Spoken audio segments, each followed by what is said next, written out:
नमस्ते भारत। मैं हूं संदीप किसान बलराम किसान जी के साथ, और आज हम हैं राजस्थान के बूंदी ज़िले के एक छोटे से गांव में। आइए। राम राम भैया। राम राम भैया, राम राम। नमस्ते किसान। राम राम, नमस्ते भैया। हम कहाँ हैं, अपना परिचय दीजिए। ये क्या है, ये डिस्ट्रिक्ट बूंदी है जी। और बूंदी में एक गांव है अपना जावटी कला। जी। तो यहाँ पे मैंने मतलब ये लगभग यूँ मानो 5 एकड़ ज़मीन है जी। जिसमें फुल्ली मैंने बैम्बू लगाया हुआ है, और अभी रिसेंटली 2-1 महीने पहले ही लगाया है ये। जी। और बी किसान की तरफ से ही मुझे काफ़ी सपोर्ट मिला, वहीं से मेरे को प्लांट सप्लाई हुए हैं और उनको मैं 3 साल से फॉलो कर रहा था। जी। तो इस साल लगाने का मौका मिला मुझे, क्योंकि 3 साल से ट्रेडिशनल खेती करते हुए आ रहे हैं मेरे डैडी, तो उन्होंने मुझे थोड़ा धीरे धीरे अलाउ किया, पर फाइनली दिस ईयर उन्होंने मुझे इम्प्लीमेंट करने दिया। और मैंने जैसा भी किसान ने बताया उसी तरीके से इस बैम्बू को अभी लगाया है मैंने। तो ये प्लांट्स अभी क्या है, फॉग की वजह से आपको थोड़ी विजिबिलिटी कम आ रही है।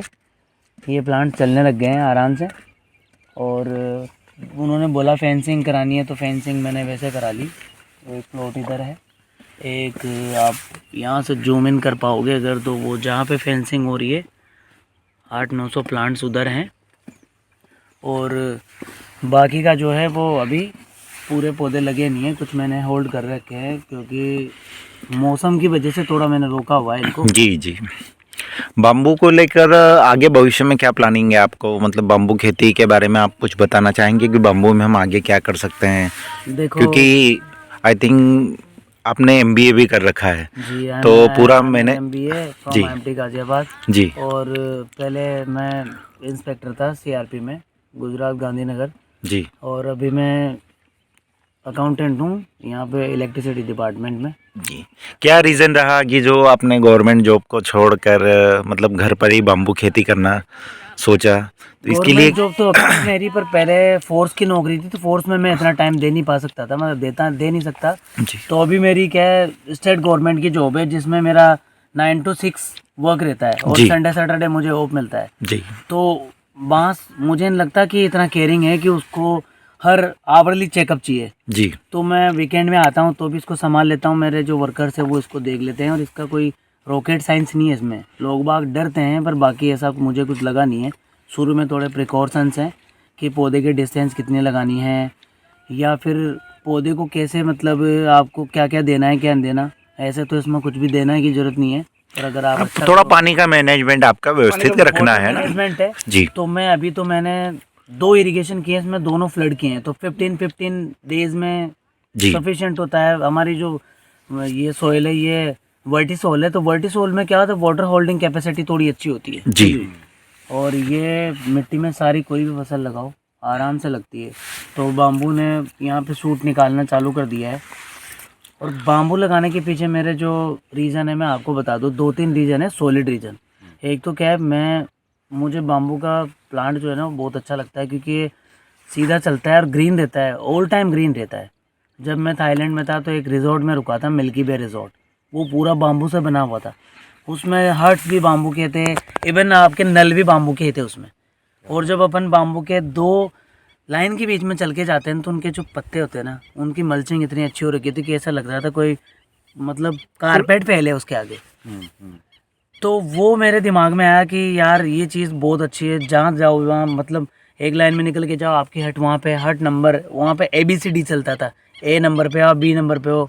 तो मैंने सेम वही सोचा कि यार इतनी डिस्टेंस रखनी है, इतना ऐसा रखना है, क्योंकि मेरे गांव से 4 किलोमीटर दूर टाइगर रिजर्व है, और मेरे पास स्टेट हाईवे में प्रॉपर्टी भी है जहाँ मैं रेस्टोरेंट डालने की सोच रहा हूँ।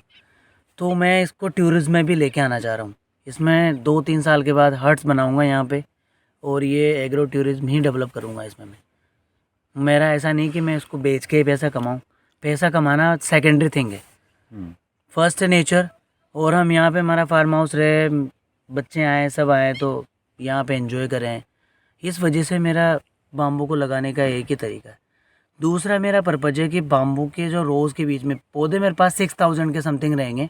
आई थिंक राजस्थान में 6000 हो सकता है मेरे पास ही हो अभी तो उसके बीच में मेरा वर्मी कंपोस्टिंग का प्लान है। तो मैं टेम्परेचर को रिड्यूस करने के लिए मैंने 3-4 तरीके सोचे। पहले मैं शेड लगा दूंगा उसमें, ऐसा कर दूंगा, पर कोई बैठ नहीं पाया। बाम्बू ऐसा है कि 2 रोज़ के बीच में मैं एक बेड लगाऊंगा। 12 फीट के बीच में 4 फीट का बेड रहेगा, तो 2-2, 3-3 फीट की उसको निकालने की जगह मिलेगी अपने को। और वो केंचुआ नीचे ज़मीन में चल जाएगा तो भी मेरे बांस में जाएगा, तो उसका कोई साइड इफ़ेक्ट, तो 0 साइड इफ़ेक्ट पे इनकम है। साथ में इनमें दे देंगे। और बाहर मेरे पास मंडी में दुकान भी है, तो वहाँ पे मैं वर्मी कंपोस्टिंग को, मैं ऑर्गेनिक एग्रीकल्चर को ही प्रमोट करना चाहूँगा। इसी वजह से मेरा पूरा इकोसिस्टम बना रखा है मैंने। यहाँ से प्रोडक्ट जाएगा तो उसमें जाएगा, फिर मंडी में मान लो वही बेच देंगे। गांव के लोगों को मैं ट्रॉली भर भर के बेच सकता हूँ, तो ऑर्गेनिक एग्रीकल्चर को प्रमोशन मिलेगा थोड़ा। जैसे बलराम जी कर रहे हैं, तो उनसे मैं काफ़ी इम्प्रेस्ड हूँ। मैं उनके घर पे जाके आया तो उनका मैंने घर का पेंट देखा, तो वो इको फ्रेंडली पेंट देख के मैंने सोचा यार अपने घर में भी यही करेंगे। और उन्होंने काफ़ी अच्छा सेटअप कर रखा है ये इस चीज़ का। जी। बाम्बू से आप इन्वायरमेंट भी जैसे काफ़ी मात्रा में ऑक्सीजन देता है बाम्बू, तो उसके बारे में क्या कहना चाहेंगे आप? इकोसिस्टम डेवलप करने के लिए भी बाम्बू का प्लांटेशन किया है जैसे? बिल्कुल। इको देखो, बांस क्या है, पीपल के बाद सेकंड लार्जेस्ट ऑक्सीजन प्रोड्यूसर है। जी। और ये क्या है, इसका एक रीज़न है कि ये इसका सूट पूरा, मतलब होल प्लांट जो है ना, वो ऑक्सीजन को प्रोड्यूस करता है। मतलब इसके पूरा पार्ट ग्रीन होने की वजह से क्या है, पूरा प्लांट ऑक्सीजन देता है जी। और CO2 को लेता है। दूसरा चीज़ ये इसका एक रीज़न है कि हमेशा हरा भरा इसलिए रहता है क्योंकि अपने अंदर पानी को स्टोर करता है। पानी को इसके सूट के बीच में, मतलब जो इंटरनोड होती है उसके बीच में पानी भरा रहता है, तो क्रिटिकल कंडीशन में उसी को एब्जॉर्ब कर लेता है और फेवरेबल कंडीशन में रिजर्व कर लेता है, जैसे ऊँट करता है ना वैसे। तो वही एक रीज़न है कि ये ऑल टाइम ग्रीन रहता है और ऑक्सीजन देता है। तो अब कार्बन क्रेडिट भी चलने वाला है, सब चलना, तो वो बात की चीज़ें, मिलेगा तो ठीक है, नहीं मिलेगा तो कोई बात नहीं। अपने एनवायरनमेंट को अपन अच्छा कर रहे हैं। साथ में इस जगह से जितनी भी जगह है उसमें मैं 5-7 लोगों को रोज़गार दे सकता हूँ आराम से। बहुत बढ़िया। तो भाई उनको अब रोज़गार का भी ऐसा नहीं, मैं बंधुआ मजदूर मेरे एक भी नहीं लगता मैं, क्योंकि महीने के एंड में उनकी सैलरी चली जाती है। उनका मैंने इंश्योरेंस करवा रखा है जी। और साथ के साथ ही मतलब उनको मैंने चिरंजीवी योजना हमारे राजस्थान में चलती है, उनमें रजिस्ट्रेशन करवा रखा है, जी। ताकि कुछ हो जाए, कोई भी चीज़ हो, बीमारी वगैरह, तो उनको कभी भी मतलब दिक्कत ना आए। मतलब एक तो एम्प्लॉयमेंट जनरेट करने का भी मेरा एक है। और सवाल है आपको। जी। जैसा हमें बी किसान भी सोच रहा है और आपकी भी सोच हमसे जुड़ती है। जैसा रेगिस्तान है, रेगिस्तान को फिर से राजस्थान बनाना है, तो इसमें बाम्बू क्या रोल निभाएगा? क्योंकि यहाँ पे बहुत सारे किसान हैं कि जिनके पास बहुत सारी ज़मीन है, बहुत काफ़ी मात्रा में ज़मीन है, तो जो बंजर ज़मीन है या फिर कोई मतलब फसल ले नहीं सकते, तो उसमें बाम्बू क्या रोल निभा सकता है और क्या इससे लेकर हम आगे बढ़ सकते हैं? देखो, बाम्बू जो है ना, पहली बात तो बाम्बू कोई ऐसा पेड़ नहीं है जिसकी जड़ यहाँ तक जाएगी। ये एक ग्रास कैटेगरी का है, ग्रास है, मतलब बैम्बू इज अ ग्रास। तो ग्रास क्या होती है? रनर होती है। रनर मतलब समझते हो कि चलती है, मतलब ऐसे ज़मीन से ज़मीन को कनेक्ट करके रखती है, बाइंड करके रखती है। तो सबसे बड़ी राजस्थान में जो समस्या है, जैसे मेरे एरिया में नहीं है इतनी ज़्यादा, लेकिन आप वेस्ट राजस्थान में चले जाओगे तो वहाँ पे मतलब मिट्टी का कटाव वगैरह सारा बंजर ज़मीन है। तो बंजर को सही करने के लिए बांस ऐसा प्लांट है जो, ग्रास तो क्या है बहुत छोटी हो जाती है, तो उसके ऊपर अगर उड़ के रेत आ गई तो वो दब जाएगी, दबते ही फिर वो चलेगी नहीं। लेकिन बांस का ऊपर निकलेगा, साथ में रनर भी चलता है। यहाँ से एक सूट निकला है, ऐसा सूट कनेक्टिविटी बना के, और ये मिट्टी को होल्ड करके रखेगा। इसी वजह से बलराम भाई साहब ने दुबई में भी लगाया। दुबई में पूरे डेजर्ट्स हैं, तो डेजर्टिफिकेशन को अपन कम करने के लिए उसको ये बांस का पौधा ही सेलेक्ट किया है। बाम्बू मिशन भी आया, सब आया, तो वहीं से लोगों की अवेयरनेस बढ़ी।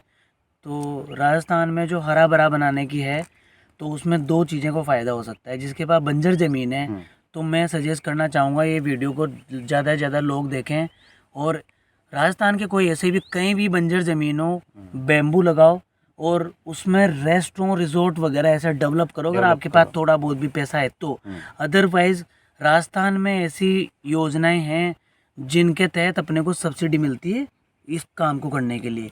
मैंने इस प्रोजेक्ट को मेरे खुद के पैसे ना लगा के एक बैंक से लोन लिया है, और उस लोन को लेने का एक पर्पज़ था कि मुझे 30% सब्सिडी मिली है राजस्थान गवर्नमेंट की तरफ से। तो अभी वो मेरी फाइल चल रही है क्योंकि हमारे राजस्थान में इलेक्शन हुए हैं। बाम्बू मिशन की योजना है। तो बाम्बू मिशन नहीं है वो राजस्थान में कोई, ये मेरे मदर के नाम पे है ये जमीन। अच्छा। तो इस पे ही लिया है मैंने। एक योजना है यहाँ पे IM सूपी, इंदिरा महिला शक्ति उद्योग प्रोत्साहन योजना है नाम से है एक, उसमें 30% तक सब्सिडी मिलती है अपने। तो उससे क्या है, कोई भी बिजनेस कर सकते हो। तो मैंने बाम्बू का सोचा, तो इसलिए मैंने बाम्बू लगाया। ये मल्टीपर्पज़ है, इसमें अपने को लकड़ी मिलेगी, इससे आप कुछ भी बना सकते हो। बाम्बू मैंने सोचा कि बाम्बू से फर्नीचर बनते हैं। इवन मेरे जो मकान बनेंगे अब सारे, उसमें बेड से लेके हर चीज़, ईच एंड एवरीथिंग, वो सब बाम्बू से ही बनाने वाला हूँ मैं। मतलब एक है कि जैसे आपने बाम्बू के बारे में जानकारी बताई, और एक दूसरा जो है अपना राजस्थान का क्लाइमेट, यहाँ का जो जलवायु हो, और उसमें ये बाम्बू सपोर्ट करेगा। मतलब कम पानी में आता है और कोई किसान को परेशानी पानी नहीं, रिजर्व कर लेगा। जैसे थोड़ी बारिश हुई, हाँ। ये पानी को इनटेक करेगा और उसके बाद अपने इंटरनोड के बीच में भर लेता है। पानी नहीं दोगे तो भी चलेगा, तो भी बस चलेगा। स्टार्टिंग कम में पानी थोड़ा आता सा है। पानी देना है, वो भी इतना कोई रिक्वायरमेंट नहीं है इसमें। पौधे लगने के बाद 3 दिन के बाद पानी पहुंचाता पौधे में मेरे, फिर भी पौधे चल गए क्योंकि राइजोम वाले पौधे और हैं। जो क्योंकि किसान है यहाँ के, जो मतलब प्रोफेशनली खेती नहीं कर सकते बाम्बू की, तो मेड़ पे भी लगा सकते हैं और इनसे मेड़ income पे भी लगा कर- के इनकम निकाल सकते हैं वो। उससे देखो इसमें इनकम एक टाइप की हो रही है कि आपने सपोज करो 50 पेड़ लगा दिए बाम्बू के आपकी ज़मीन में, यार 1 एकड़ में 50 तो लग ही सकते हैं बाउंड्री में। आराम से। अब क्या करेगा वो बंदा, 1 एकड़ ज़मीन है, मतलब वो थोड़ा सा छोटा किसान है, ठीक है। तो उसको इनकम ज़्यादा करने के लिए ऐसे ही करो, अगर वो गेहूँ करेगा तो इतना गेहूँ हो नहीं पाएगा, चावल करेगा तो इतना चावल हो नहीं पाएगा। वो क्या लगाएगा, वेजिटेबल्स पे जाएगा। तो वेजिटेबल को सपोर्ट कैसे करेंगे अपने? बांस क्या देता है अपने को, स्टिक देगा, डंडे देगा।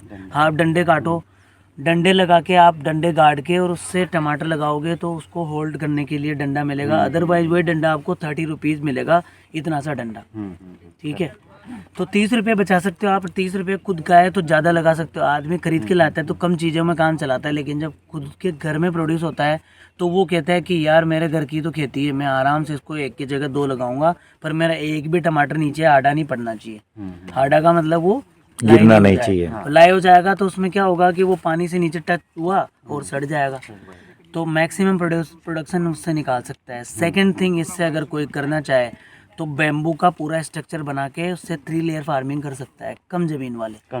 वो एक ऐसा पौधा है बेम्बू, और इसका अगर किसी ने छोटा मोटा ट्रीटमेंट कर लिया तो ये 10 साल तक हिलता ही नहीं। 30 ईयर तक बेम्बू का एक डंडा है ना, वो जिंदा रहता है अगर बोरेक्स और बोरिक एसिड से ट्रीट कर दिया इसको तो। अच्छा। क्योंकि वो स्टील, जैसे एक बाम्बू आता है वो ब्रांडी स्टील को रिप्लेस करता है, न्यूटन सरिये को रिप्लेस करता है। तो बहुत सारी चीज़ें जैसे निकालना चाहोगे, जितना स्टडी करोगे उतना कम है, जितना प्रैक्टिकल करोगे उतना कम है। अनलिमिटेड पॉसिबिलिटीज़ है बाम्बू में। मतलब ये है कि किसान को हो, अगर किसान को हो या फिर वातावरण को हो, सेल्फ सस्टेनेबल बनाना है और इको फ्रेंडली इन्वायरमेंट बनाना है, किसान को भी सेल्फ सस्टेनेबल होना है, तो बाम्बू एक अच्छा विकल्प है। बिल्कुल, ये टूरिज्म में बहुत अच्छा है। कैसे कि बाम्बू के पेड़ों के बीच में अगर आपने रिजोर्ट बना लिया, ठीक है, तो उसमें क्या है, जो हट बनेगी वो भी बाम्बू से बनेगी, फर्स्ट थिंग। सेकंड थिंग क्या है, वहाँ पे इतना ठंडी रहेगी आराम से कि आपको कोई एसी लगाने की ज़रूरत नहीं है। ओनली सीलिंग फैन भी नहीं लगाओगे ना तो भी आपके जो टूरिस्ट है वो यूँ कहेंगे कि यहाँ हमें सर्दी लग रही, गर्मी लग रही है, ठीक है। तो एक तो जैसे एसी लगाते हैं तो ओजोन डिप्लेशन में वो नुकसान करता है, ओजोन डिप्लेशन करता है। तो आपने एक तो एसी को हटा दिया। सेकंड थिंग, आपने कोई मेटल यूज़ नहीं वहाँ पे, नल बना दो उससे, कुछ भी करा, बाथरूम उसका बना दो, डेक बना के उसमें शावर तक बन जाते हैं इसके, बांस के शावर बनते हैं बांस के। कुछ मत करो आप, मतलब डंडे को काट के उसके अंदर ड्रिल मशीन से छेद कर दो और उधर से पाइप कनेक्ट कर दो, धीरे धीरे रेन शावर बनेगा। बनाने वाला चाहिए बस, इसमें अनलिमिटेड पॉसिबिलिटी है। तो टूरिज्म में तो ऐसा है कि जो केवल कंकर पत्थर और कंक्रीट वाले में जाना चाहते हैं वो लोग अलग है, लेकिन हमारे यहाँ पे फॉरेनर्स बहुत आते हैं, बूंदी में स्पेशली फ्रेंच लोग बहुत ज़्यादा आते हैं। तो मेरा एक इंटरव्यू हो रहा था जब सब इंस्पेक्टर बना था, तो मेरे से पूछा था कि आपके बूंदी में क्या है, तो मुझे जनरली ज़्यादा पता नहीं था क्योंकि मैं न्यू दिल्ली में रहा हूँ ज़्यादातर और कोटा में रहा हूँ। तो मैंने बताया उनको, मैंने कहा यार बूंदी पहाड़ों के बीच में घिरी हुई है, तो ऐसा और जब अपन बूंदी के हाईवे से आते हैं तो बॉक्स के जैसे जैसे कार्टून के बॉक्स रखे हुए हैं ना, वैसे यहाँ पे घर है। और फ्रेंच लोग सब ज़्यादा आते हैं। और बूंदी के राइस जो है ना, वो यहाँ के सब ज़्यादा फेमस है। अच्छा। पर बूंदी का टूरिज्म इसको हम बढ़ाना चाह रहे हैं। टाइगर रिजर्व आ चुका है यहाँ पे। तो लोग क्या है, टाइगर रिजर्व में जब आते हैं, जैसे सवाई माधोपुर हमारे पास में ही है, तो वहाँ पे मैं गया, वहाँ पे मैंने बेम्बू के प्लांट्स देखे, तो मैं पूरा इम्प्रेस्ड हूँ बेम्बू से। वाले सूट लंबे लंबे, और उनके बीच में तो क्लाइमेट बहुत अच्छा रहता है इससे। और लोग, और तीसरी चीज़ मैं बता दूँ आपको, इसको मैं रिहेबिलिटेशन सेंटर के रूप में भी डेवलप करूँगा। लोग यहाँ पे आएंगे और जैसे योगा करेंगे, ये करेंगे, तो कुछ डॉक्टर से कंसल्ट करेंगे अपन, जो आयुर्वेदिक नेचुरोपैथी देते हैं ना, जो उनसे करेंगे। तो वो लोग क्या है, रिहेबिलिटेशन सेंटर के जैसे यूज़ करेंगे उस चीज़ को। आएंगे 10 दिन यहीं रुकेंगे, उनका पैकेज अलग रहेगा भाई। 10 दिन में 2000 5000 जो भी आप दे रहे हो दे दो, नो प्रॉब्लम। वो यहाँ से ठीक होके जाएंगे। जी, यही हमारी O2 पार्क की भी थीम है। ये सब योगा, नेचुरोपैथी, बाम्बू का प्लांटेशन, ये सब O2 पार्क में समाविष्ट है। जी बिल्कुल जी, तो उससे साथ में लेकर हम आगे बढ़ेंगे यहाँ पर।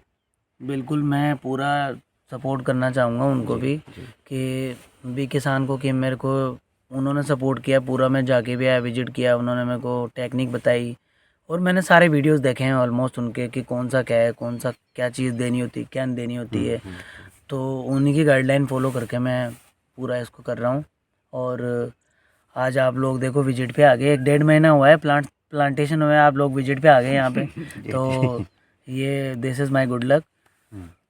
तो मैं आप लोगों को और किसान पाठशाला को और बलराम भाई साहब को भी थैंक्स बोलना चाहूँगा कि आप लोगों ने मेरे खेत देखे आगे यहाँ पे आके। और जो मेरे से होगा, जो सपोर्ट होगा मेरे से, तो आप यहाँ पे आके जो भी प्रैक्टिकल करना चाहो वो कर सकते हो।